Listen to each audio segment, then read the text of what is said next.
What is up, Packers fans? Welcome into an all-new episode of the Pack-A-Day Podcast. I'm your host, Andy Herman. You can follow me on Twitter at Andy Herman NFL. Super excited to be joined by the one and only Jacob Westendorf. You can find him on social media at Jacob Westendorf, Pack-A-Day Podcast, of course, and Packers on SI. And Wisco Grant Bills, Wisco Sports Show, again, on social media at Wisco Grant.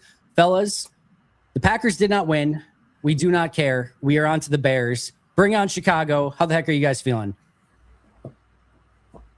I can't complain, man. This is what high stake football, right? So every game here, there is no more meaningless glorified preseason game, which is exactly what I think you could call today's game. But there's no more, it's win or go home, to use the old tired line, I guess. But it's going to be really exciting for the third time ever. It's Packers Bears in the playoffs.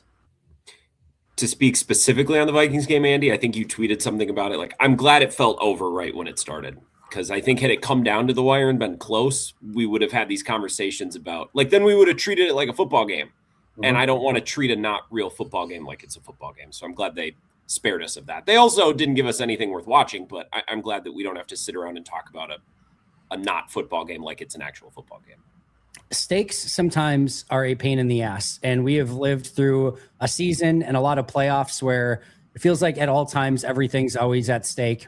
And this one, nothing was at stake. And I'll be honest, it was kind of nice. It was kind of nice just sitting back and not having to worry about much and just, kind of taking that week off. And then, of course, now next week, the stakes are higher than ever. It feels like maybe since Packers, Bears, and the NFC champ. Well, obviously, the Super Bowl is higher stakes. But you get my point. This is extremely high stakes coming up this week. We got to enjoy the 3:30 p.m. games or 3:25 p.m. games where, we saw Chicago lose to Detroit, which I think we probably would have all thought, at least kind of expected going in, that probably would have meant that Green Bay was going to Philly. And there were multiple times throughout the course of those games where it looked like Green Bay was going to go to Philly. Washington comes up with the win against the Eagles. And so despite Chicago losing to Detroit, and they're on their own little 2-game losing streak to end the season here, Green Bay does, in fact, go to Chicago. Grant, I'll start with you. Your thoughts on Packers, Bears, and Green Bay getting a shot at Chicago in the wildcard round? I've thought for about 2 months that there's not really an opponent in the NFC against which the Packers would draw dead. Like there's no one, and maybe we should feel that way about the Seahawks because Sam Darnold's played pretty well down the stretch, but there's not an opponent, or there hasn't been an opponent in the NFC where I'm like, well, if that's who they draw, then they're cooked. So I was kind of excited or okay with the matchup against any opponent long before we ever knew the seeding. And I think Bears, Eagles are probably both similar. I think the Packers opened as small favorites. I don't feel awesome about them just because of the injuries and the way they've played recently. However, I like their chances against the Bears better because I think the Bears just have a lot less talent than the Eagles do. And I think the Bears could play a bad game and the Packers could beat them. The Eagles could play a bad game, an ugly game, a clunky game, and still beat the Packers just off the strength of, you have a nasty D-line that covers up for a lot of things. The Bears don't necessarily have that position group or that thing where it's like the game could be ugly and the Packers could play pretty well, but the Bears were still going to win because of ABC, XYZ, and they don't really have that thing. So Packers win, it'll kind of be hilarious because we'll have ended the Bears season after they won that game a couple of weeks ago. So that would be pretty funny, but I'm scared of the alternative, unfortunately. And that's why the Eagles I might have actually been okay with the Eagles just to avoid that whole thing, that rivalry thing, Jacob? Yeah, they call it a rubber match, right? Round 3, no mercy. It's the way of the fist. So it's the game that I think if you're a Packers fan, you sign up for at the beginning of every season. I think if you talk about, I think Grant just mentioned, the Bears don't really have what thing that you think is sustainable are they really good at? They take the football away. They do that a lot. I guess that was sustainable throughout a 17-game season. But when Jordan Love has been healthy, the Packers really haven't given the ball away all that much. They had 2 turnovers the last time they played against Chicago, but both of them were after Love exited the game, and I think both of them were kind of fluky. I don't like to use that term, but that is kind of the case on how that is. Josh Jacobs fumbling, that doesn't happen a ton. Malik Willis fumbling a snap. That is something that I guess could come into play because Sean Ryan's only playing his 5th or 6th game as the team center. So something to watch in these games that are smaller. But on the offensive side of the ball, Chicago can run it, but they really haven't run it as well. They've run it okay against Green Bay the 2 times that they played them, but they haven't run it that well. And the other thing is they've played 120 minutes against each other, and Green Bay's been the better team for 118 of them. 100, I guess more than 120 minutes, but 120 minutes in regulation. and Green Bay was better for 118 of them. Unfortunately, the last 2 minutes of the game in Chicago and in overtime, they were abject disasters, which is a big reason why this game is at Soldier Field instead of Lambeau Field this week. But I do not think the Packers would have beaten the Eagles next week. Grant kind of laid out some of the reasons why. The Eagles can play ugly. They have that championship pedigree. Matt Lafleur has never beaten a team coached by Nick Sirianni. How much that would matter in a game like this, I don't know. But I mean, the Eagles, they just also have star power that with Tucker Kraft and Micah Parsons on the sideline, the Packers just don't really have outside of their quarterback position, which maybe that can be the equalizer. Chicago, I feel like of all the teams they could have played in the first round, which I guess was 2 of them coming into today, you got to feel good about your chances. I mean, how good can you feel about a team on a 4-game losing streak? 3 with an asterisk. If you want to toss one next to today's game, I'm certainly welcome to do it. I'd like to know when you guys knew, if you hadn't seen Clayton Tune, when did you realize this was not going to go well? Because it took me all of 1 pass attempt. So God bless Clayton Tune. Good luck to you, man. But I think you're going to be professional in something other than football at some point in the near future. But first thoughts are, I think this is exactly what you want. I think Green Bay is set up to potentially, and that's an ugly word, but potentially go on a run. They could beat Chicago, and then the following week they would play Mike McDonald and Sam Darnold, who Mike McDonald's a rookie head coach as far as the playoffs go. And we've seen Darnold melt down before. And I had the numbers earlier. I think it's like rookie quarterbacks and head coaches are 19-44 or something like that against teams who have a quarterback that are not facing their first playoff start. So Jordan Love's obviously started a playoff game. Caleb Williams and Ben Johnson have not done that together. So from intangibles standpoint, the only thing really working against Green Bay is the fact that they're at Soldier Field. But the Packers have lost twice there in the last 10 years. So it's not, that's not the home field advantage that it usually is. And it really is. I speak as somebody who does that trip all the time. It's not that far. So it's not even really a real road game. No, I'm with you.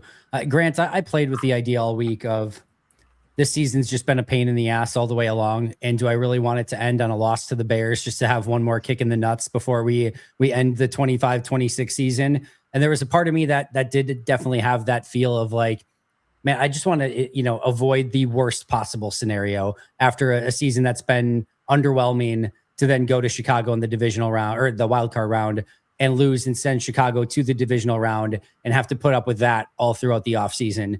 That's we now face a potential worst case scenario of losing to the Bears in the wildcard round. That would just be absolutely terrible. It'd be the worst thing. So yeah, that would suck.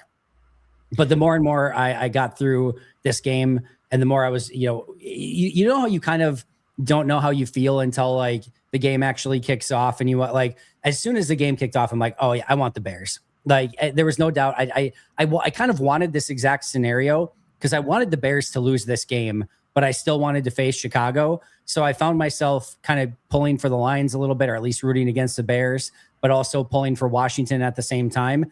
And we just kind of got that perfect scenario, that Goldilocks scenario where it fit just right. And Green Bay got what they wanted. It's a really unique scenario in the fact that Chicago, I think, probably gets what they want, the number 2 seed, and Green Bay. I bet they didn't want one of the NFC West teams or anything. I don't think they wanted any of that. And Green Bay didn't probably want Philly or, they obviously only would have been Philly here, but they wanted Chicago too. And I think the NFL wanted it. I think the rubber match is perfect. I just think this is a beautiful game for the NFL. I'm assuming it's going to be, as we're recording this, we don't know if it's going to be the Sunday 4:30 game or the 7 p.m. game. But Jacob, I know you had something you wanted to add there. Yeah, just a funny quote from Javon Bullard after the game was that they asked him, like, who would you rather play, Chicago or Philly? And, of course, he can't answer that question because if you get the other team or something, it's easy bulletin board material. And he goes, well, we want both, so I don't really care. So I just thought that was kind of cool that, like, from a mindset standpoint, this team is exactly where you would want them to be. Just talking about, they really have bought into the whole, it's a clean slate, everything like that, or at least they were saying the right things after the game was over. But I thought that quote from Bullard was cool. Like, yeah, well, we want to play both of them. So yeah, give us both. This is why I'm happy that the world doesn't operate like WWE or AEW, because the general manager, Roger Goodell, would come out and set up a triple threat match for this coming Sunday: Philly, Green Bay, Chicago, NFC North or NFC divisional round, stakes on a pole match or something like that. So these are times where I'm happy that things don't work like wrestling. But yeah, I love the answer from Javon Bullard, and I want Chicago, and I'm so happy they got Chicago, and I will be up until if they lose that game. But yeah, I think the more that today went on and the game went on, the more I was sound of mind in wanting Chicago for this game. I wonder how it'll feel when it Soldier starts. Field? The second it kicks off, I wonder how I'll feel. Maybe I'll switch up. I don't know. The second the game starts, I might be excited, but I think I'm going to dread it until then. That's fair. What were you going to say, Jacob? I said, what happened the last time you went to Soldier Field, Andy? The last time I went to Soldier Field? Yeah. Didn't you go in the summer and that was a disaster?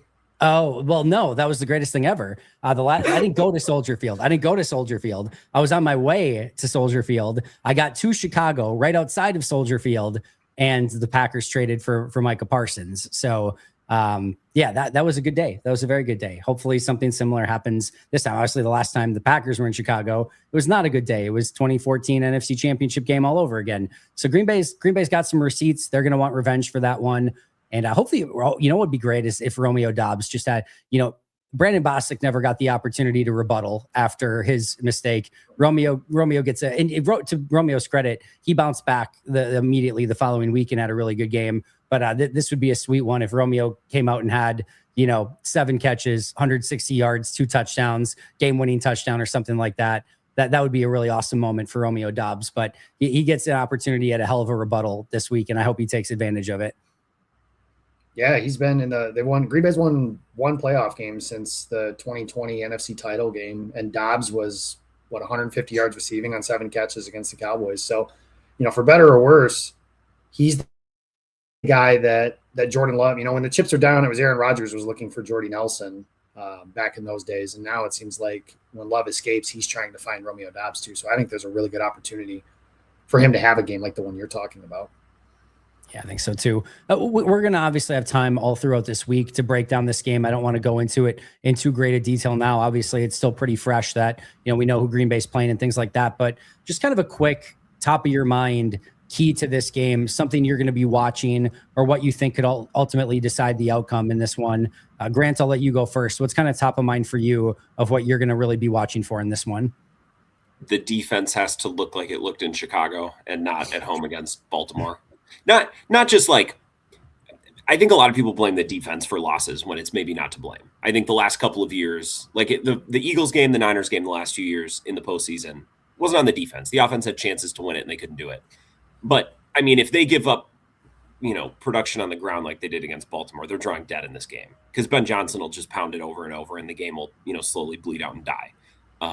So I guess that's where this game starts for me. You just have to cross your fingers and hope Jordan Love steps right back in and the offense look like it's looked with him there all year long, right? Like you just kind of have to assume that that's going to happen. The question for me then is, can they stop the run and apply themselves on defense like they did 3 weeks ago and not 2 weeks ago or a week ago against Baltimore? And I still don't really understand how that defense strung together 2 performances in a row like that. I don't understand how they went into Chicago and performed that way and then rolled up the next week and performed the way they did against Baltimore. So I'm going to need to see which version of the Packers defense, especially their front, shows up on. I assume the game will be Sunday at 3:30. We don't know yet. That would be my guess. But that needs to be the version of the defense that shows up. Otherwise, I just don't see how they win this game. Jacob? Yeah, I'm going with the speed that Green Bay has on offense against Chicago's secondary. And you've seen it each time they've played. The last time Green Bay played, they didn't score on some of the chunk plays that they were able to generate down the field. But there was a play – Malik Willis has Christian Watson for like a walk-in touchdown, and he instead throws to Luke Musgrave for it's great you threw for a 30-yard play to Musgrave, but you had a touchdown on the other side.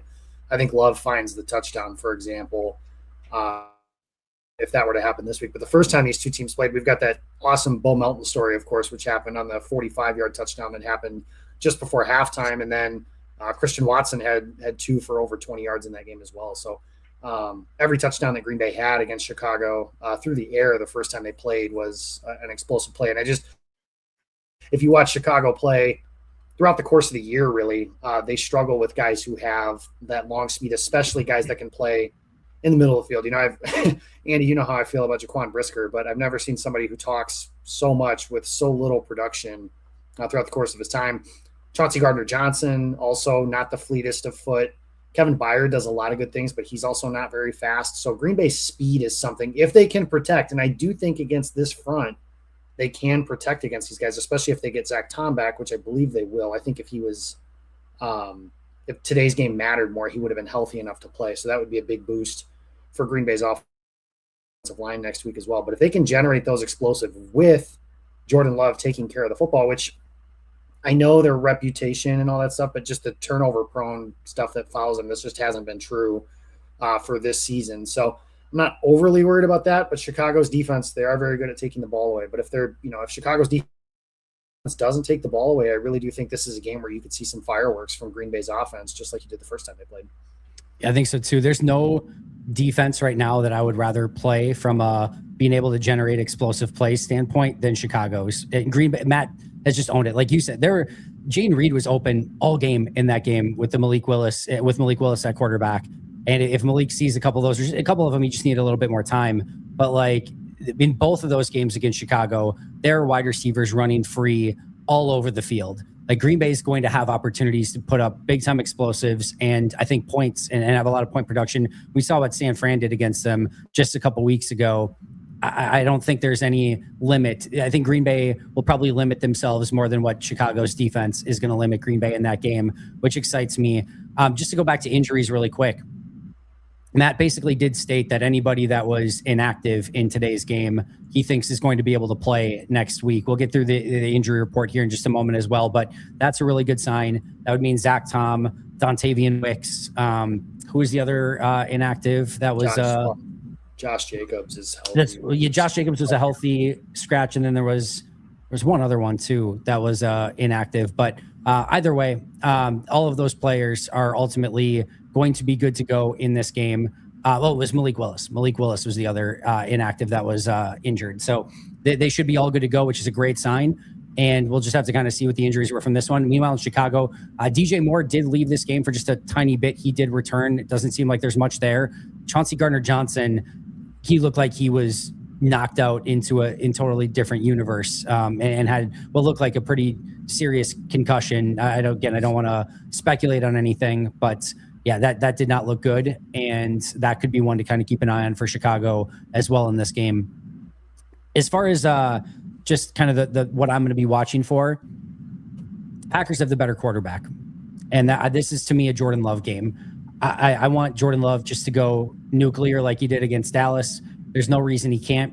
This offense matches up very well with the defense, as both Jacob and I just talked about as well. So to me, this is a Jordan Love game, and if he can go out and outplay Caleb Williams, which I think he will, that to me is the difference in the game. And I feel very confident that he can go out and do that, which gives me again in kind that confidence going into this game. I should mention, and I have a feeling this is going to go back and forth quite a bit. I know it already has. I saw one article that said the Packers were favorites. I'm looking at one site right now. The money line is literally -110 for both teams as of right now. The Packers spread is +1.5 at -122, and the Bears is -1.5 +102. So this is, as of right now, as we're recording this, about as even of a line as you could possibly get. It does say that about 70% of the bets placed so far have been on Chicago. Doesn't really matter. That's not what decides games. But this is, at least from the odds maker standpoint, an insanely even game. And that's really what we've seen all year from these two teams. I wholeheartedly believe that this could go either way, and I cannot wait for this matchup. It is going to have a major big fight feel, and it's going to be one of those where it feels like every single play matters. And it's just like we're going to be living and dying by every little 5-yard pickup, 5-yard loss, whatever it might be. It's going to feel like that could be the difference. And turnovers are just going to be beyond massive. It's time. The Bears have to run out of turnover luck at some point, and the Packers are due for some damn turnover luck. So let this be the game where Green Bay finally gets the turnover luck over Chicago. It's just got to be time. Yeah, they had maybe today was the start, right? Like you had that weird sack fumble where like Brosmer trips and then it turns into a strip sack because he just stands up, assuming that one of Green Bay's guys had touched him, and it turns into a fumble. So maybe that's like the start. I don't know about you guys. If you guys were watching the Bears-Lions game, I fully expected Chicago to block that last kick and return it for a touchdown. That's just the way that really the Bears mind. Shout out Vince Costa, but he calls it Bears football. Just block kicks, tipped passes that are intercepted, return for touchdowns. Like it feels like anything like that could happen does happen, and it's for them. No more. This is the end. They got their regular season run. Cute, nice story. Now it's Packers time. Now it's time for Big Brother to take back over, get a win in Chicago, and just remind Bears fans that we're still the biggest pain in the ass that you could possibly imagine. And you're going to hate us forever. Grant, any other thoughts on Packers Bears before we talk about this beautiful Packers Vikings game? I know you're dying to talk Packers Vikings. I probably have stronger takes on just the season that we just concluded comparative to the Bears. I mean, I haven't really thought about the specific game too much. It's just if Caleb throws you one, you have to catch it. Like when you guys are talking about turnover luck, that's what I'm saying. Like they just have to catch the ball. And it starts mostly with Xavier McKinney. Like we talk about a defense now that's without Micah Parsons and Wyatt. And well, what do you want Jeff Hafley to do? Well, I want their all-pro safety to go get a ball and create a possession. I thought of this today as they were paying tribute to Harrison Smith, a dude who could just go get a ball and buy his offense an extra possession. Like that's what I want to see from Xavier McKinney. So that's something I'm looking for, I guess, and thinking about as you guys talk about turnover luck. Time for playmakers to make plays, no question about it. We talked about on offense having opportunities. The defense will be in position to make a couple of those plays. Katano Ladapo had one again today. He couldn't pick up, so they've been allergic to him. Again, no more. Time to make those come to fruition in January, at least in postseason January, since it didn't exactly happen today. But I'm ready for it. Luck's going to turn. Packers get the turnovers. Bears don't. And hopefully that can be a huge difference in this game. Let's talk a little bit about Packers Vikings. I want to start with our Luigi's Pizza player of the game. Best of luck. Who is your player of the game from this gorgeous Packers Vikings game that we're all going to want to remember for as long as we remain on this earth?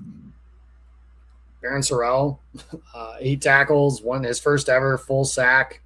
He recovered the fumble that I just mentioned. That might be the start of the Packers' generational luck of turnover luck on the Super Bowl run that's about to take place here. But you talk about I'm not one to overreact to a game that is meaningless in the standings, all that kind of stuff, right? Barron Sorrell made more plays today than Sean Gary has in 2 months. Green Bay is looking potentially for some juice to add to their pass rush. Could they find that by more snaps of Barron Sorrell? Probably not Colin Oliver, but maybe. And Brenton Cox, who all three were pretty disruptive, all things considered today. Instead of some of the holdovers like Gary, to a lesser extent, I think Barre, players of that effect. But I mean, in order to replace Micah Parsons, we've talked about this since mid-December, that is a all hands on deck proposition. And those guys that I just mentioned are included in that. And Sorrell, it wasn't just in the passing game either. Like he made a big stop on a 3rd and 1 run play. I thought the run defense was much more competitive today. Now, Minnesota does not have Derrick Henry. That is a big reason why Baltimore was as good as they were a week ago. But yeah, I mean, when I was thinking of Luigi's Pizza in the middle of the game, it was definitely Barron Sorrell, who was one of the few, I think, standout performances on the day. Grant? Daniel Whelan, I guess, like he hit some nukes and he should have a fresh leg after the last couple of weeks. He just hasn't been used much. He's a good, they have a really good punter. So I guess if this becomes a field position battle at any point on Saturday or in any playoff game, like I feel good about that. Less so about their ability to cover without committing penalties. But Daniel Whelan, which is kind of a lame cop-out answer if you're talking about how good the punter was, but I think that's just about all we can take away from this game today. I think those are the two right answers, to be honest. I'd go Barron Sorrell as well. Just a quick shout out to Chris Brooks, who on a day where you couldn't get anything going, like 13 for 61 is a pretty solid performance on the ground, all things considered, when your offense literally can't do anything and you can't run block up front and you've got a backup offensive line and tight ends who can't block really well. And it's just a nightmare to try to do anything. So 13 for 61 solid. I'm going Barron Sorrell as well. I was super impressed. Just a real quick aside on that. I'm curious both of your thoughts. So I would assume you're going to get 5 defensive ends for this game against Chicago. I would bet that you keep 5 defensive tackles just to keep the extra beef inside. So we can make all the jokes, but Rashawn Gary's going to be active for this game. Kingsley Enagbare, LVN are both going to be active. I would be stunned if Aaron Mosby is not active, especially with all the injuries as of late on teams and knowing how important he is to special teams units. I think he de facto gets a spot. So you get one spot, theoretically, between Brenton Cox, Barron Sorrell. If you want to make the argument for Colin Oliver, you could. But I think I lean towards Sorrell. I think I kind of want to give, although, Cox is probably a little bit better against the run, so maybe that matters. Sorrell could give you a little bit more on special teams, maybe. So would Oliver, maybe. But I don't know. That's a really interesting decision. Anyone?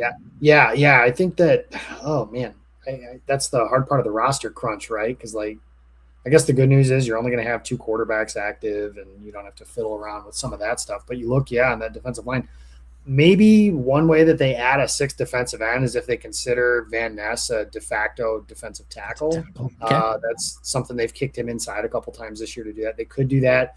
And the reality when it comes to Green Bay's defensive tackle group is it's Colby Wooden, Carl Brooks, and the rest of the guys, with all due respect to them, like you could replace them with 3 other guys in other spots, and I probably wouldn't know too much of the difference when it comes to that. I thought Jonathan Ford was okay on first glance today, which maybe could help them some. Obviously, Nazir Stackhouse, Warren Brinson. Brinson was disruptive against Chicago the first time they played. Had until today, the only sack since Parsons got injured was wiped out by Brinson's face mask of Caleb Williams. So, yeah, that's something where I wouldn't be surprised fully if they pick one of the big guys, whether it's Stackhouse, Ford, whoever, and 3 other guys. So Brinson, Wooden, and Brooks, and then Van Ness is your quote-unquote 5th defensive tackle, to give them 2 other guys. If that is the case and that happens, I think Colin Oliver is your guy who sits on the bench. I know that there are a lot of people really excited about Colin Oliver, but he's played 1 game of football and had like 1 full week of practice since last season, and he got injured last season. He's been working through some stuff throughout the year. I think he got injured again during the season was what I feel like I gathered some of that today. I'd have to clarify that with some of my notes and stuff, but I wouldn't be surprised if that's the route they go, because for whatever reason they've been content to go light at defensive tackle despite not having, it's not like they have Kenny Clark, TJ Slayton, and Devontae Wyatt like they did a year ago, where you feel really good about that first 3. No, I'm right there with you too. Greg, do you have a take on it? I would just say go with whoever's better against the run, because I don't think that any of them are getting it to the quarterback anyways. Like, is that that's a pessimistic way to view it? But like that bottom of the rotation guy, I don't know that I think they're getting to the quarterback and getting Caleb Williams on the ground anyway. So just go with whoever you feel can give you a better chance to stuff the run. That's what I would do. There's an interesting piece of Colin Oliver of like at least having the speed to maybe chase down a Caleb Williams, but I agree with Jacob. I don't think that that's the route they'll go, and I very much expect Colin Oliver to be inactive for this game. But that's a decision they'll have to make. 2 of the 3 of us agree. Baron Sorrell, the player of the game for Green Bay. It's postseason pizza time. Get your favorite pizzas with Luigi's Pizza at your local grocer in the freezer section. There's nothing like a postseason game and a postseason pizza to go along with it. Whether you want garlic sticks, which are amazing, get the Big Daddy garlic dippers, or whether you want one of your favorite pizzas. This week, I'm feeling pepperoni this week. I think I'm going to go back to the original, stick to the proven winner, and hopefully Green Bay can get a proven winner on, we think maybe Sunday. We don't know the day yet, but doesn't matter the day. Get your postseason pizzas ready with Luigi's. You can find them on social media at Luigi's Pizza and luigispizza.com to find out all the wonderful information about all things Luigi's Pizza. That brings us to our Habush or Otier injury report from this game. 2 players were injured, Javon Bullard and Bo Melton. I want to have the Javon Bullard conversation. It does sound like, however, Javon Bullard mostly dodged a bullet. Javon Bullard said it was a slight hyperextension. Both he and Matt Lafleur downplayed it. Doesn't sound like it's going to be anything serious. Hopefully nothing lingers and he can go this week. Be a really interesting scenario if he couldn't, of who plays in the slot, because Nate Hobbs is now out for the year and Bullard is your other slot guy. Do you put Keyshawn Nixon back there with Diggs and Valentine on the outside? Do you use Katana Ladapo? I'm not sure exactly what route they would go, but it's not Javon Bullard. I know that if he were to be hurt. So hopefully he's going to be okay to go. And then Bo Melton, who was it also a knee injury? Do you guys remember? It was a knee injury, right? No word yet, at least that I've seen, on the severity of his injury.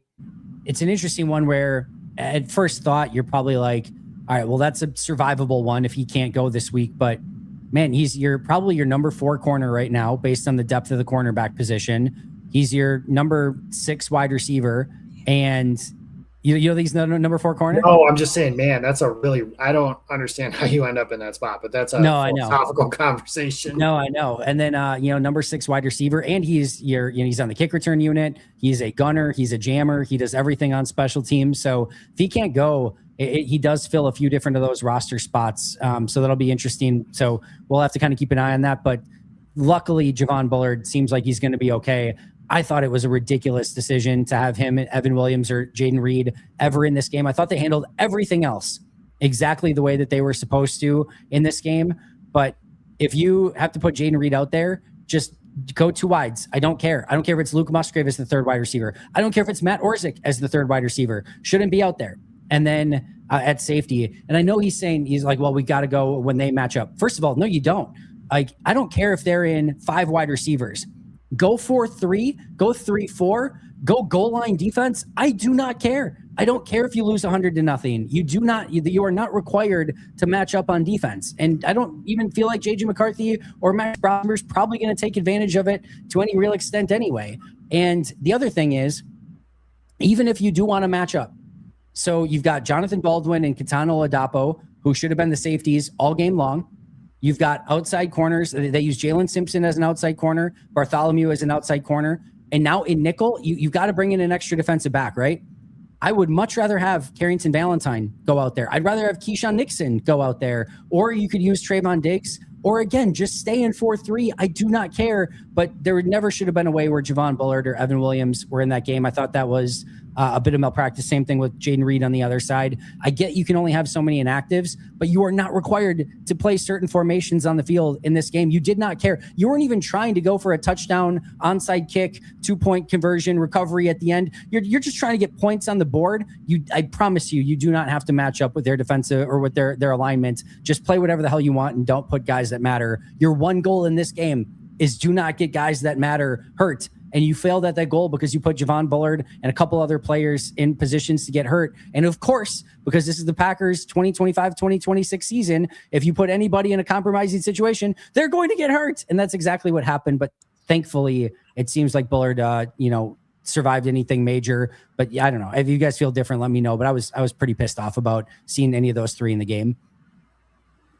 That was the one thing that I thought as you're talking. Sorry, Jay, I'll just go really quickly. The one thing that I thought when you were talking is, and of course that happened because that's just how the season has gone, right? Like they had one guy on the field who it's like, man, you'd rather not have him out there. And that was the one guy who got hurt. So you're absolutely right. Like that was my thought. That's just how this 2025-2026 season has gone.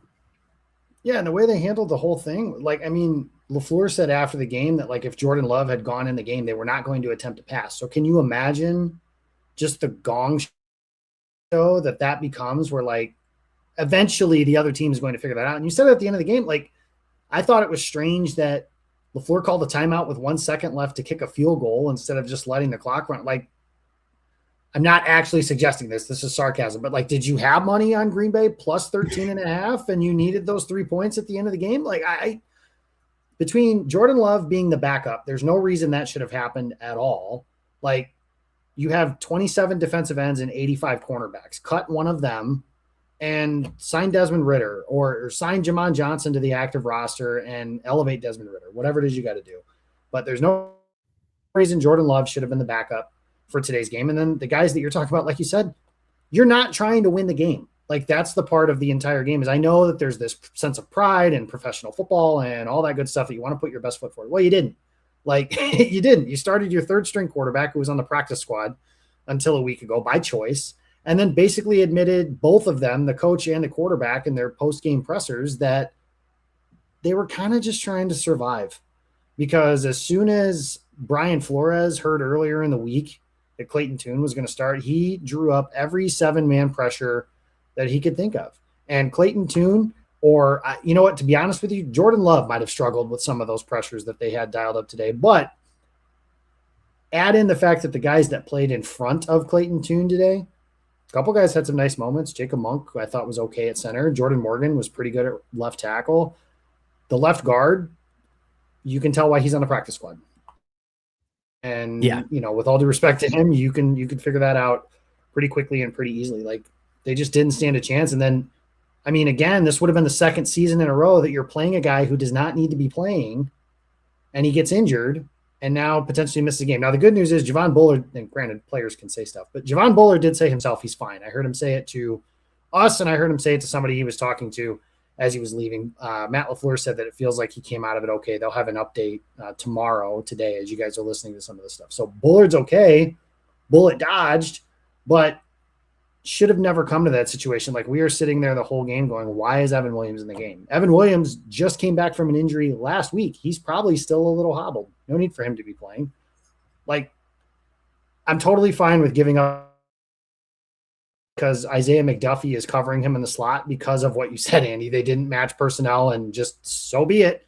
Like, it didn't matter if you lost this game 34-3 or 16-3. You weren't trying to win it anyways. So if your goal is to keep the guys off the field, keep them off the field. I think the points at the end, somebody pointed this out. I just double checked it really quick. I don't think Matt's ever been shut out in his career. Has not. So yeah. So I think that was the one little, being able to continue to say that he's never been shut out as head coach. Do you think there was anything? I saw someone tweeted something at me that kind of made me laugh. Like, I thought Flores probably ran some stuff he didn't necessarily have to run today, like 100%. Exotic blitzes, bringing guy.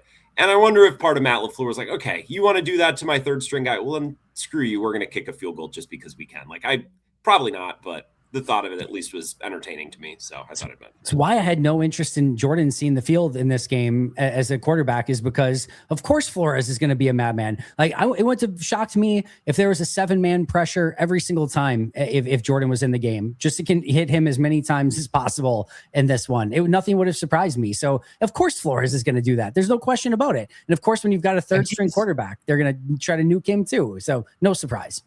And he's interviewing for a head coaching job during this game as well. So, like, he can go to the Raiders and say, I just shut down the Packers offense, and that was my defense throughout the entire, like, look at what I did in the last 2 games against Detroit and Green Bay. Like, people know who Brian Flores is, but the more that you can put on there that's undeniable, which with some of the stuff that's in Flores's past, he might need some stuff like that, potentially to be a tiebreaker kind of thing. I don't think that's going to hurt. And if nothing else, he's trying to make himself more money. He's going to be a free agent. So the bidding war for him to be a head coach or Dallas's defensive coordinator or to stay in Minnesota, like, he's going to make some money this offseason. Owners are stupid too. Remember, Jerry Jones thought that Mike McCarthy really watched every single play from the previous season. And then the press conference, like, I may have, not exactly watched every single play. So yeah, of course you embellish as much as you can in a interview, and especially as a head coaching candidate. If you can say that you shut out Matt Lafleur in Green Bay, some owners aren't going to do their homework and see that it was Clayton Tune starting. So hell yeah, absolutely put that on there. But no, there's no doubt he was going to do that. But hopefully Bullard, and as Jacob mentioned, he said it after the game that Bullard is okay. He's good to play this week. Bill Melton's probably the one to keep an eye on. And that might be, again, if Matt's right, where all the inactive players that were hurt are good to go and Javon Bullard is good to go, we might be looking at a week, besides the 763 players that are on the actual IR that can no longer play. Besides those, we might be looking at an injury report that is primarily based on Bo Melton this week. And if that's the case, then they got through this game for the most part about as good as could be expected and not having any catastrophic injuries that could cost them this week. And that'd be as healthy as they've been since Denver, right? Unless I'm forgetting somebody. Like, that's about as good as you could hope for, again, considering all the guys on IR. They'd be in a good spot. Like, you would have the most healthy version of this team possible then going into Chicago, the healthiest version they've had in a while.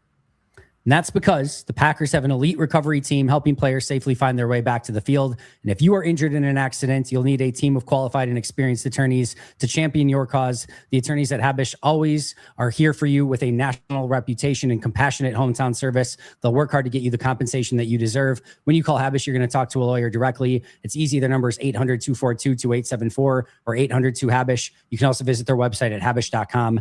Habush Rottier, national reputation, hometown service. Hey friends, I am so incredibly excited to announce that I'm going to be partnering with my favorite fantasy sports app, Sleeper, all season long here on Pack-A-Day. Now, what I love about this partnership is this has been the fantasy app that I have been using for forever, including with the current Dynasty League that I am in, with the likes of Tom Grossi, Dusty Evely, Perry Goldstein, Maggie Loney, etc. And yes, I do have a championship season under my belt in that league. But I digress. If you have not heard of the fantasy app Sleeper yet, you are completely missing out. And I have a little secret for you. It is more than just a platform for your season-long fantasy leagues. It has so much more than that. This past year, millions of users enjoyed playing fantasy sports on Sleeper, but the app offers so much more. Live stats, real-time updates and visualizations on all stats, a news feed. You can get lightning fast updates on your favorite players and your favorite teams, real-time chat, engage with other users about individual plays and performance during the NFL and NBA season. So what are you waiting for? Download the #1 sports app today and experience it for yourself. And oh yeah, Use promo code PACKADAY and you get 100% deposit match up to $100 on your very first deposit. Terms and conditions apply. See Sleeper's terms of use for details. Currently operational in over 25 states. Check out Sleeper today. A couple other things I wanted to get to from that Packers-Vikings game. We did get the debut of Trayvon Diggs. Jacob, we'll start with you. He didn't play, I mean, it was like 30-some snaps, I want to say, something in that range. So he played a decent amount. I thought for the most part, held up well, made a couple tackles in open space, which is good to see. Didn't get tested all that often, but I thought for first impressions, for the most part, looked good. Yeah, it was sticky in coverage on a third down. Might have been a penalty, but, in the words of Michael Jordan, did they call it? So they didn't call it, so it wasn't a flag. I think that was against Jefferson on a third down, and J.J. McCarthy threw the ball back to LaGrange Park, Illinois on the given play, so it wasn't close regardless of what happened. So, this is a team that they came into the year insisting they liked the cornerbacks that they had, and by the end of the season, I think they've been proven that was probably foolish to have that much faith in the trio that they had. They might argue back that the injuries hurt things, but Matt Laflur was asked after the game if Diggs could start next week against Chicago, and he said he's not going to rule anything out, which to me was like, yes, he's starting against Chicago. Like, if you're going to get – I think Green Bay's taking a swing on the upside of Nixon's going to start, okay? So across from him, we're going to go with a guy who can cover a little bit, isn't a great tackler, might draw a penalty or two. That's Valentine not as flag happy maybe as Diggs, but – if you're going to go with those things as a flawed player, we're going to take the risk that maybe Caleb Williams throws the ball in his range and our guy catches it instead of theirs. So with as starved as this Packers team is for takeaways, it's kind of why when Diggs was let go and there was some rustling that Green Bay could claim him, I was like, sure, throw the dart. Like, would you rather him play than Jalen Simpson or Shamar Bartholomew or somebody like that? No disrespect to those guys, but it was pretty clear Jordan Addison ran a sluggo on Jalen Simpson, and it was very clear who the NFL player was and who the practice squad player was on that play. That's what I will say. So is Diggs going to be a shutdown corner, an all-pro player, and remind us of the days of prime Jair Alexander? No. Is he Green Bay's best chance to win right now with how the roster is presently constructed and everything? I think the answer to that question is yes, and I think today was a really good step toward that. He said all the right things since he's been here, albeit only for a short period of time. But I think this is something where I think he knows he's auditioning for a job, not just in the rest of this season, but beyond that as well. And he says everybody says they want to stay, but he says he wants to stay in Green Bay. So catch a pass or two from Caleb Williams and Sam Darnold, and let's see if they can keep you around for another season next year and drive Ross Uglum to more of his liquor cabinet. Instant cult hero status if in the first playoff game he gets a pick six against Caleb Williams or something like that. Just instant cult hero status if Diggs can do something like that. Now, I don't think you claim him with the intention of putting him on the bench. You don't pay $500,000 for just one game basically for him to chill. And they're basically desperately trying to bench Carrington Valentine against the Ravens, and they benched him, for Kamal Haddon, and Haddon gets hurt. They benched him for Nate Hobbs. Nate Hobbs gets hurt. And so they had to just keep playing him. They don't pick him up and again, aggressively try to bench Carrington Valentine the week before just to play Valentine in this game. Maybe I'm wrong. We'll see. Maybe Valentine gets the start, but I have a hunch it's going to be Diggs and Nixon, like you said, Jacob, with Bullard in the slot, and then, Evan and X back at safety. Diggs has mostly been bad, very bad this year. He was cut for a reason. I mean, Schottenheimer talked about how it was a couple reasons, but he hasn't been a good football player. The interesting thing about cornerbacks, and if you go back and you watch the Packers 2010 run, just for example, Trayvon Williams is a fine corner and Sam Shields is a fine corner, but those guys got hot for 3 or 4 games and they rose their level a little bit. I think corners are a lot like relievers in baseball, where it's like an average player or a player who's just pretty good can get white hot and make a huge difference in a sample of small games. And if Trayvon Diggs gets one interception against Chicago and a big tackle on a 3rd and short, that's kind of all they need him to do if everything else goes according to plan. There's a chance he does none of those things, but I think there's a greater chance he does those things than Carrington Valentine based on what we've seen. So sure. And again, if you're relying on your number 2 corner to win you a football game, you're probably drawing dead anyways.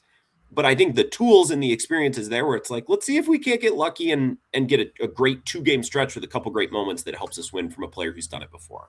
I can get behind that line of thinking. I'm with you that cornerback play is volatile, and you can see, ups and downs through cornerback play. I will disagree with you about Tremont Williams and Sam Shields in 2010, my friend. Tremont Williams was a near shutdown corner in 2010, and I will not have it spoke of any other way. He was an absolute machine.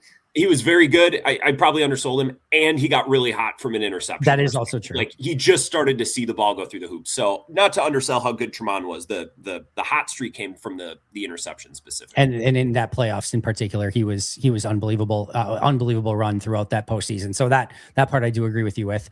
As far as just kind of to wrap up this Packers Vikings game, unless you guys have any other direction that you want to go in. Clayton Tune and the Packers passing offense had negative passing yards in this game. The one thing I do want to ask just really quick, it sounds again like Malik Willis will be able to be back for this week and be the backup. If for some reason he's not, can you go into this game with Clayton Tune as the backup quarterback? Because for me, the answer is no. And I don't know I do know who's out there. Tim Boyle is out there.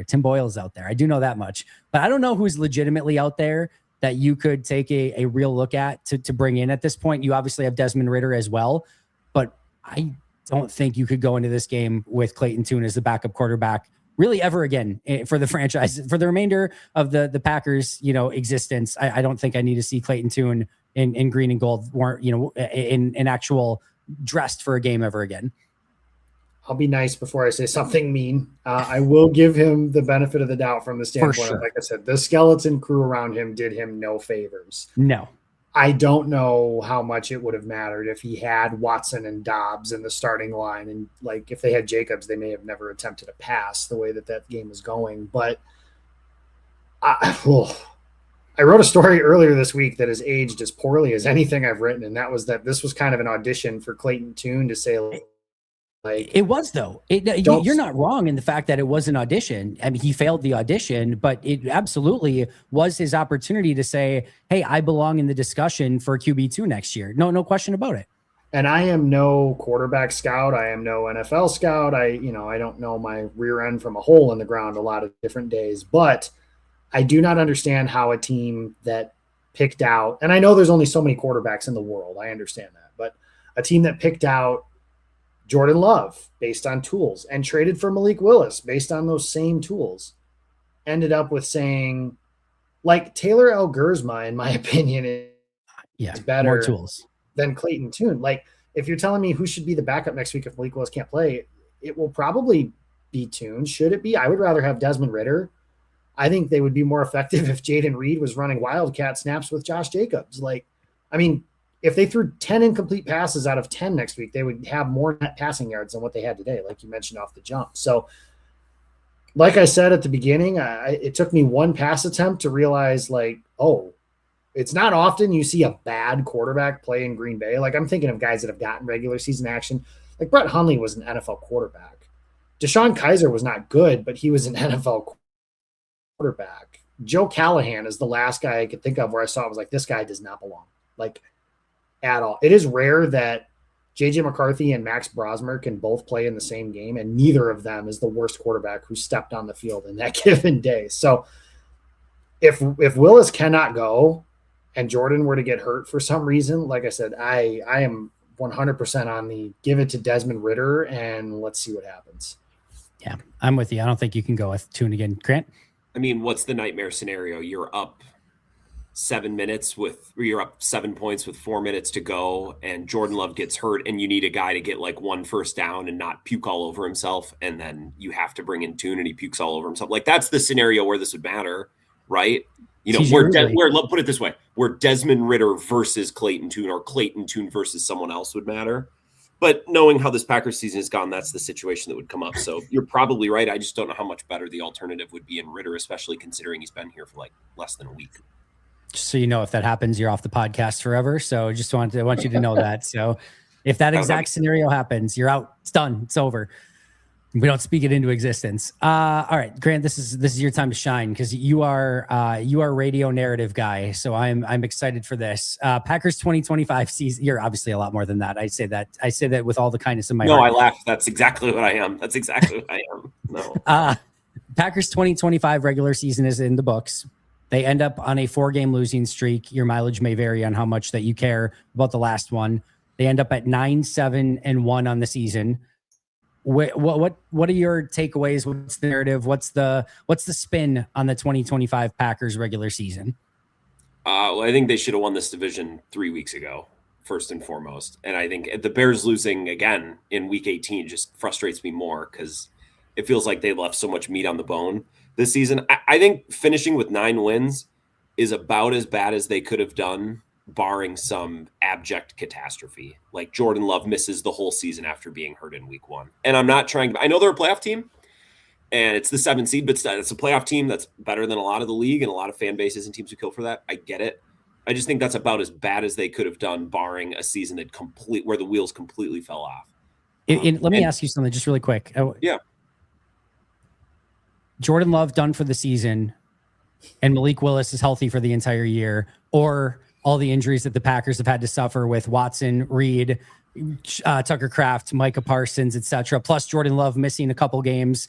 I'm not so sure if the choice was obviously like Jordan Love's done, but everyone else is healthy, or what we got.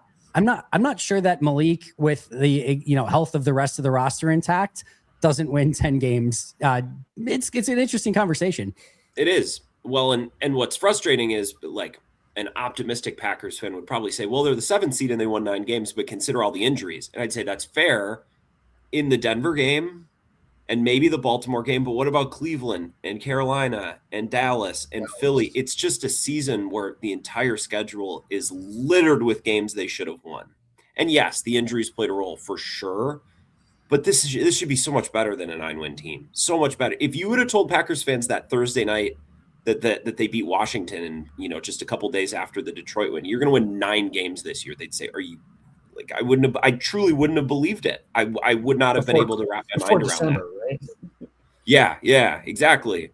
So I don't know, man. I think it's really disappointing. And I just wonder for the anti-Matt Lafleur crowd, and I really like Matt Lafleur, but if I was an anti-Matt Lafleur guy, I'd say, okay, well then who's to say that next year there's not going to be another 3 or 4 games on their schedule where we're left saying, if not for those games, we'd be the division winner. We'd be the 3 seed instead of the 7, because that's kind of started to feel like what this team is. Really good, but bake in 2 or 3 games every year that they lose for no reason, and they're the 7th seed instead of the division champ at the end of the year. That's the difference.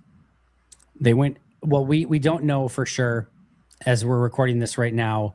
The Steelers are down 10-3 at halftime of this game. If that score stands and Baltimore wins and Pittsburgh loses, they will have faced playoff teams: Carolina loss, Philly loss, Chicago win, Denver loss, Chicago loss, Baltimore loss. So 1-5 in 6 playoff teams with the 6 playoff teams that they faced. So if they're 1-5 in those, that means they went 8-2-1 against non-playoff teams. For the second consecutive year, they are non-playoff team win merchants.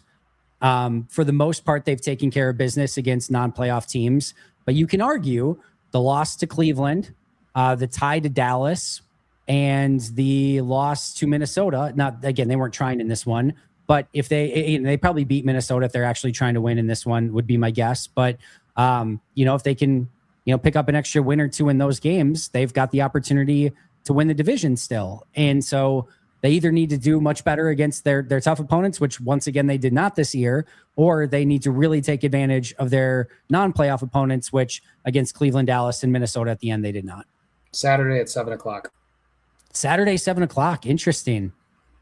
Look at that. All right. I would not have expected a Saturday game.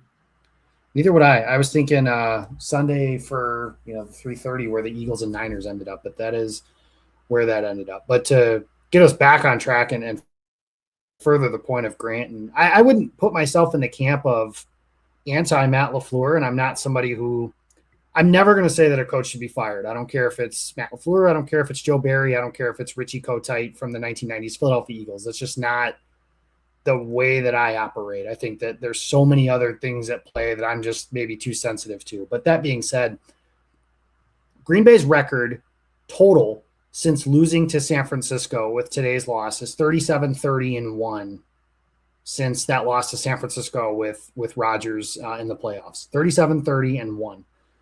They've won more than 9 games once, and they've won 1 playoff game since 2020, since losing the championship game to Tampa Bay. Obviously, the one against Dallas here a couple of years ago. I don't know if Green Bay loses to Chicago on Saturday night.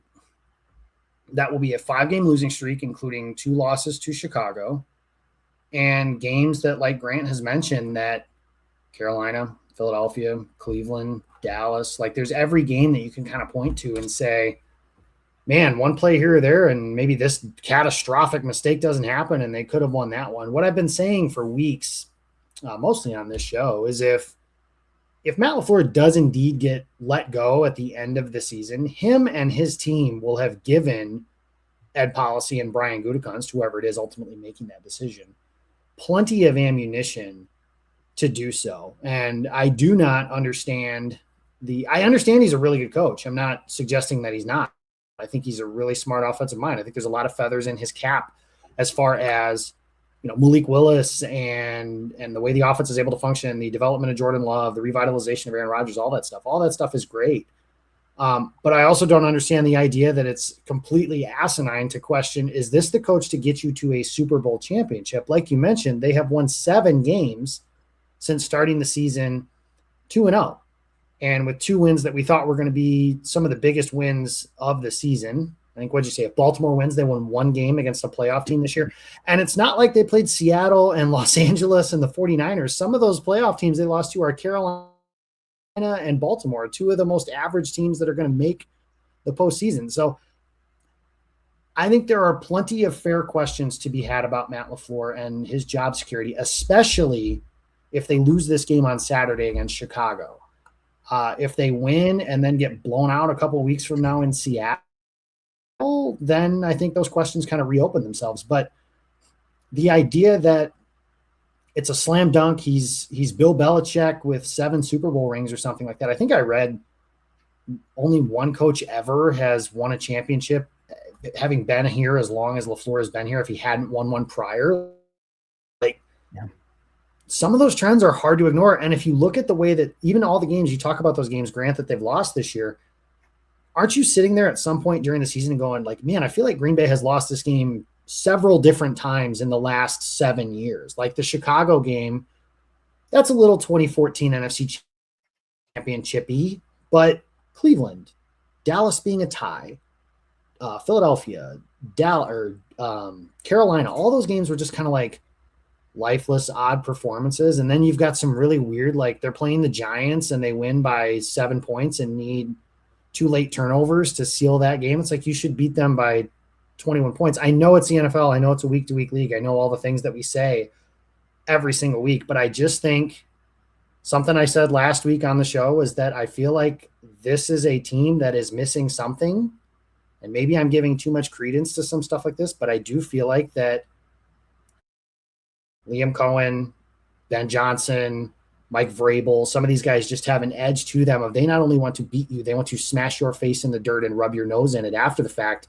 And something as simple to me as Ben Johnson saying in the offseason that he really liked beating Matt Lafleur twice this season, and then Lafleur took the high road after he beat him the first time this year.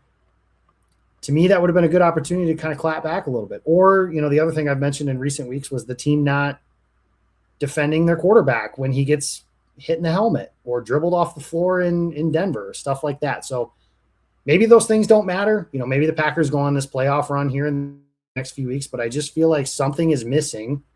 And I think there are going to be a lot of fair questions to be asked whenever this season ultimately ends, because here's a spoiler for the next segment. I am not picking the Packers to win the Super Bowl. No spoiler needed. I think that's a fair assessment as of this point, but we'll see. You never quite know. I would say if you look at this schedule, I felt really good about the opening Detroit win. I felt really good about the opening Washington win in week 2. I felt good about the Steelers win in Pittsburgh. I felt really good about that one.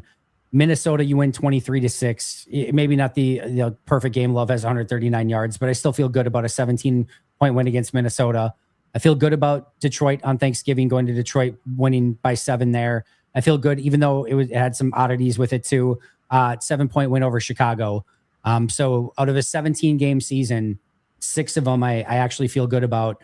You obviously lose to the Browns, you tie the Cowboys. The Bengals game was actually one that you should have won by more. The Cardinals game should not have been as close as it was. Shouldn't have lost to the Panthers, lose to the Eagles. Like you said, barely get by the Giants, and then lose to Denver, Chicago, Baltimore, and Minnesota end the year. So I would say there's 6 games I felt good about on a 17-game schedule this year.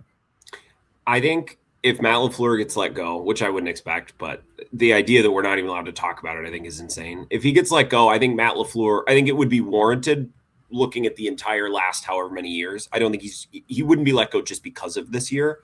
But if I was Matt Lafleur and all of a sudden I'm looking for my next job, I'd be thinking, damn, dude, like I want to go back and live in the reality where we're about to, what I thought was about to be a runaway victory in Denver. They're finally hitting their stride. Biggest win of the year, and then it all just fell apart in that third quarter. Because I think there is an alternate reality.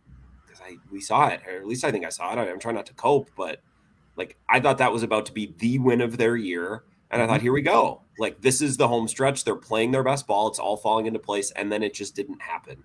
Yeah, For one reason or another. And that's not to excuse the Chicago loss, which is it's inexcusable. But I do think that alternate reality is out there, and I'm sure Matt Lafleur would be like, man, if I'm going to get fired, I would have at least liked to get fired with a healthy Micah Parsons and Tucker Kraft and all these other guys. And I totally get that. Fair. I think he's going to be back. I think he gets an extension, but I do think it's an interesting context of what happens in this wild card game. That I mean, the narrative does change quite a bit. And even if it's just a difference of they lost in a last second field goal or they lost by 20, there's a different connotation there. And winning a playoff game or two, or again, losing in the first round, a huge different connotation there too. So I think this is a really big game for the franchise, for Jordan Love, for Brian Gutekunst, for Matt Lafleur. I think you need to pick up a wild card win here in a game where it's a coin flip. And I quite frankly still think you're, if not the better team, you're even. And this comes down to coaching, quarterbacking, and all the things that you should have an advantage on if you think you want the extension, etc. So I'm interested. I'm intrigued, and I want to see how this goes. And this Bears game, I think, is going to go a long way. And like I said, spinning the narrative one way or the other of what could happen, not even just this season, but moving forward for Matt Lafleur and this team as well. Really quick, couple last things before we get out of here. We do now know the Packers' opponents for 2026. Their home games: Minnesota, Detroit, Chicago, of course. The Atlanta Falcons, who just cleaned house, by the way. Raheem Morris and Terry Fontenot are fired. They're out. That was the first firing, at least that I've seen so far. So Atlanta, Carolina at home from the NFC South, Buffalo at home, which should be a really fun matchup. I would expect a lot of Bills fans at that game. Miami at home, Dallas at home, Houston at home. So they have 3 warm weather teams, Carolina as well, and Atlanta. So a lot of warm weather teams coming to Lambeau Field in Atlanta, Carolina, Miami, Dallas, and Houston. And then again, the other ones, Detroit, Chicago, Minnesota, and Buffalo. On the road, Minnesota, Detroit, Chicago, of course. New Orleans on the road, Tampa Bay on the road in the NFC South, New England and the New York Jets in the AFC East, and then the LA Rams is their other game. So that is their home road schedule. They do have one more home game next year. I did see somewhere, don't the Rams play in like Australia or something coming up this year? So we could have another version of, do we get Packers Rams in Australia next year? So I don't know if that's 1,000,000% true. I may have read that somewhere, so don't quote me on that. But I'm sure we're going to be on international game watch this offseason once again. I don't think I want the Packers to have to go to Australia for a game, but that would be of course, that would be the thing that now that they get they do have the extra home game though. So at least that would be a neutral game. So they'd have a very, home/neutral friendly schedule next year if that were to be the case. But any quick thoughts on the schedule for next year? I just love some of those games. Buffalo and Green Bay is going to be fun. At New England against that team's going to be fun. And I don't like going to Tampa. I almost feel like I can mark that as a loss no matter what they do this offseason. That just doesn't feel like a game that this Packers team would win. But I like a lot of those matchups. They're just fun home and away matchups next season. That'll be exciting. Rams do play in Australia, by the way. So Packers, Rams, Australia. Well, don't do it. Don't do it. Jacob? Tampa flies right out of my hometown, so that's a cheap, easy road trip and potential family vacation for me. So I'm happy about that, I guess. But you always look forward to the home schedule, right? Who's coming here? Josh Allen hasn't played here since his first season as a starter, so now he's at like the peak of his powers. So I think that's definitely one you want to circle at least immediately. I will say this too: I retweeted Matt Schneidman's tweet about the home opponents and everything. And somebody said 9-8. And I was like, if you're making a prediction on the schedule right now, that's a choice. All I'm saying, you can decide if it's a good or bad one, but it's a choice. Making any sort of prediction on the schedule at this point is absolutely absurd. Grant, what's your prediction for the schedule for next season? What's the Packers record? I'm just kidding. Oh, 9-8. 9-8. Yeah, it was Grant Burner who sent that to me. Okay, thank you. All right. Last couple things. Playoff matchups. Again, we now know Packers 7 p.m. Central Time. It's a Prime Video game. So if you don't have Prime and you're not in Green Bay, sign up for Prime. I'm assuming if you're in the Green Bay area, they're going to broadcast it somewhere locally. But it is a Prime Video game. So get your Prime subscription if you don't have it already. The early Saturday game, the opening card, if you will, for Packers Bears is Rams and Panthers. So Rams and Panthers, 3:30 p.m. Central Time on Saturday, followed by Packers Bears on Saturday Night Football. Noon Central on Sunday is Bills in Jacksonville, followed by 49ers Eagles at the 3:30 slot, and then Chargers and Patriots is the 7 p.m. Central game on Sunday Night Football, and Monday Night Football will be Texans and either the Ravens or the Steelers. So that is your full slate of games. Outside of Packers Bears, which game are you guys most looking forward to? The Texans not graduating from the Saturday slot, by the way, only to slide into the Monday night slot is awesome. I love that. I'm excited to see what the Texans do, and I know I'm hardly alone in this. That kind of feels like they could sneaky just end up in the Super Bowl, and we look back and say, "Oh, well, look at how many games in a row they won down the stretch, or how well they played." Like that's a nasty team. So I think the Texans are the team I'm most interested to watch. Jacob?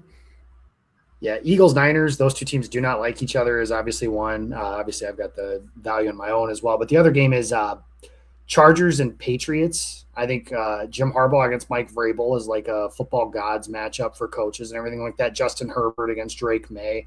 And I think that's a game that I just mentioned, rookie quarterback, and the coach isn't making his debut in the playoffs. But I think the Chargers are going to win that game against New England. I think the Patriots are – I hate using the term fraudulent at this point in the season because if you do make the playoffs at some point, you kind of have gotten what you've earned if they've won as many games as they have. But I think the Chargers defense, Jesse Minter, so we went over this earlier, but like if you told me today that the Packers were going to be looking for a head coach, he would be on my short list. I think he's one of the best defensive coordinators in all of football. And obviously I worship the ground Jim Harbaugh walks on and voted for him for president in the most recent election. So, but in all seriousness, I do think that is going to be the best game of the weekend, if not Eagles and Niners, like I mentioned at the jump. I'm going to go. I actually really am looking forward to Jacksonville and Buffalo. I think that's a really fun matchup. I think Jacksonville's playing some really good ball, and there's so much pressure on Buffalo, and they have to go on the road. I think that's a really fun one as well. I mean, I think the worst one, of course, is Rams Panthers, and the Panthers just beat them just a few weeks ago. So that all of them are so freaking in intriguing. The alternate universe that Grant was talking about, that game was huge for the Packers getting the 1 seed. The Rams losing to the Panthers was so big for Green Bay getting the 1 seed, and then here we are. That other universe is living their best lives with the Packers as the 1 seed right now, and Micah Parsons still healthy. I wish I was in that universe, but alas, here we are. Really, really quick, Grant's early Super Bowl prediction. Texans, and I still feel very Ramsey. I think I'll say Texans, Rams. Who wins? Texans, I guess. Okay. Jacob? Am I basic? Is that the trendy thing right now? To just be like, well, the Texans name a better unit of football than the Texans defense. It's probably trendy and played out, but I kind of buy it. And they're hot. Like the Eagles last year, we look back and they're, it was the Eagles all along. Look how many games they won down the stretch. If CJ Stroud plays B+ football, they go to the Super Bowl. Just B+ football for CJ Stroud, and they go to the Super Bowl. He's capable of that. He's more than capable of that. Yeah, I agree. I'll go with Jaguars, Seahawks. I think Seattle's been the best team all year. I think it'll be them against the Rams for the NFC title. Spoiler alert, that means I think the Packers beat the Bears because in order for that to happen, it works that way. But Mike McDonald's got that defense. They just shut down San Francisco, whose offense, like they hadn't punted in 2 months or something like that coming into the game. Mike McDonald, I think, is a big game coach. I am very worried about hitching my wagon to Sam Darnold, But I am refusing to live in a universe where Matthew Stafford gets to the Super Bowl twice and potentially wins it twice, and we have to live through the discourse of, well, Matthew Stafford, he was actually better than Aaron Rodgers. He's got 2 rings and Aaron only has 1. So the football gods are not going to allow that to happen. So I think Seattle gets there. Jacksonville, I think, is their offense at some point. At some point with Houston, I just think that Stroud is going to turn the ball over enough. But I could see them getting there. And I could easily see Jacksonville losing to Buffalo because Buffalo has Josh Allen. So, but I think the Jaguars are playing really, really well. I think Trevor Lawrence, this has been kind of his breakout party, so to speak, with all those guys. And I really like Liam Cohen as their head coach too. Patriots over Rams. Patriots are not fraudulent. They're a good team. Drake May gets an early Super Bowl win in his career. Patriots beat the Rams. I kind of want to go Rams over Patriots. I could go either way. And I could honestly, the Rams, I think, will beat the Panthers. I actually do think the Patriots will beat, obviously, the Chargers, so I'm picking both those. But, if you told me the Chargers won that game, I wouldn't be stunned at all. I think that's, again, how amazing this postseason is going to be. But I'll take Patriots over Rams at this point in time. Guys, I've kept you long enough. Thank you so much. We obviously had a lot to go over with playoff stuff, end of the season stuff, a little bit of Packers-Vikings stuff. Jacob, final thoughts and plugs before we get you out of here? Packers Bears, man. What more could you ask for? So I'm excited. Are you coming next week? No, I don't do road games. So okay. I'll be here in the comfort of my office, pregame show, postgame show, halftime show, doing all that fun stuff and enjoying life, watching it on the big screen, getting everything spoiled by Wes Hodkiewicz and Matt Schneidman because the tweets come through before it happens on the TV. So yeah, I got to turn those alerts off during the game for the same reason. But I turn have my phone upside down sometimes. I try to turn my phone upside down and. Yep. So I will be in the press box of that litter box. I've heard it is the worst place in the world to be as far as covering a game goes. So I'm excited to experience that. And I live in Illinois, guys. So if any players are listening, as far as the Packers go, it would be really, really nice. I did not have to hear all offseason about how Chicago ended Green Bay season. That would be really super for me personally. So I know you guys care about my feelings above everything else, but no, I'm excited. It's going to be fun. It's not been the season that I think we envisioned. I think you and I both were talking about booking flights to Santa Clara, especially after the first couple of games. And now that seems like an exercise in futility, but we'll see what happens, man. The playoffs are fun. And I think all the teams, other than, Carolina, I think Carolina is probably the only team in this playoff field that I don't think you could talk me into. Yeah, they could win a championship. I think all of those teams could play on championship Sunday in both conferences. If Baltimore wins, I think that could be true of them more so than Pittsburgh. But I think it's as wide open as it's ever been in the league. So I'm excited to see what happens, and then I'm going to be really sad when it's over. Grant? I think it's a great matchup. Curly Lambeau and Vince Lombardi and George Halas are rolling in their graves at the thought of it being streamed exclusively on what used to just be an online bookstore, but that's fine. It's the NFL's oldest rivalry. It's fine. I'll enjoy very little of it, probably, unless the Packers win. And then when it's done, I'll enjoy it. That's how I will consume this game, which sounds different than the experience of both of you. The radio show, Monday through Friday, 4 to 6, if anyone wants to join. And by the way, this week we add affiliates starting Monday, January 5th. We add affiliates in both Appleton and Oshkosh for the show. So it's Fox Valley. So that's exciting. But just follow my Twitter if you want to know where to find the radio show, @Wisco Grant. Appreciate you guys a ton. This was a lot of fun. We had a lot to go over, and you guys made it super simple and fun. So I appreciate you guys a ton.